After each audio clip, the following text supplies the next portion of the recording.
I'm Jared Hogan. I've been lead engineer here at Tri-Aerospace for 8 years.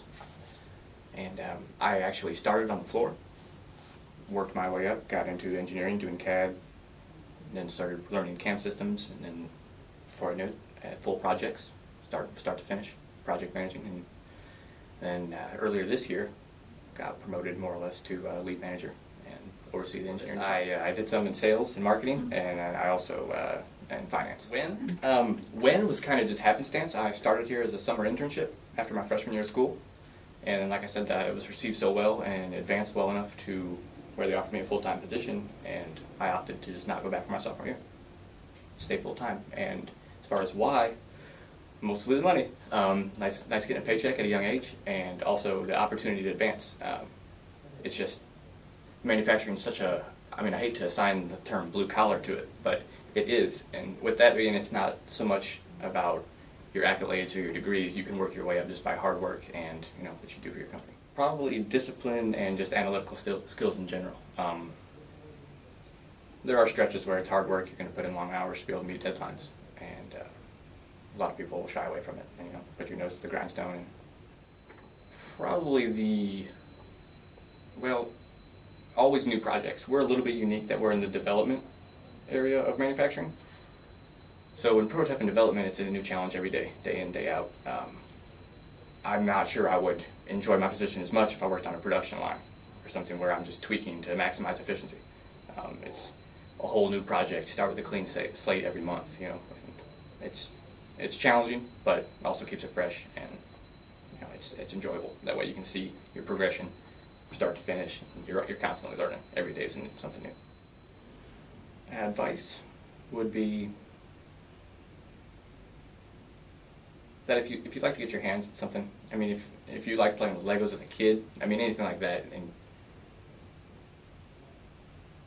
I've always been more of the analytical mindset, and for that, construction, anything, seeing something being built from start to finish is always interested me.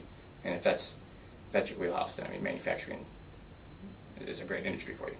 I mean, it's what you'll enjoy. My impression was probably, dirty environment, putting your overalls on or something, going to work and coming back home, and nothing could have been further from the truth. I mean, I'm not saying there's not places like that, but this place, for instance, is an extraordinarily clean shop, and a lot of the places we do business with are very clean areas. So it did seem kind of a little blue collar, a more labor intensive industry than I would have had interest in at a younger age, but getting into it and learning, I mean, it's completely changed my perspective of the manufacturing industry since I've been involved. I mean, we're in research and development for, prototype turbine engines for primarily the military through one way or another.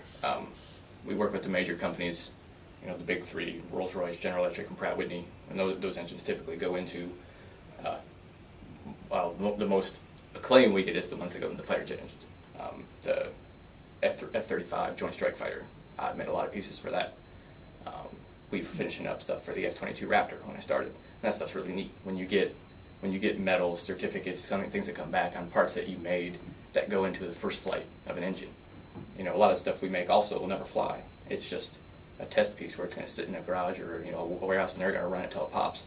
But it is nice when you get the stuff from Northrop Grumman or Rolls-Royce, and you get little medals and trinkets like that just let you know that what you're doing is being used out there in cool ways. The day for me is I come in and I make around the shop to see where my projects are as far as individual parts on the machine. Read carryover notes from the night before, and once I get a basis of where all my projects are at, then I come in and sit down in my office, and usually starts.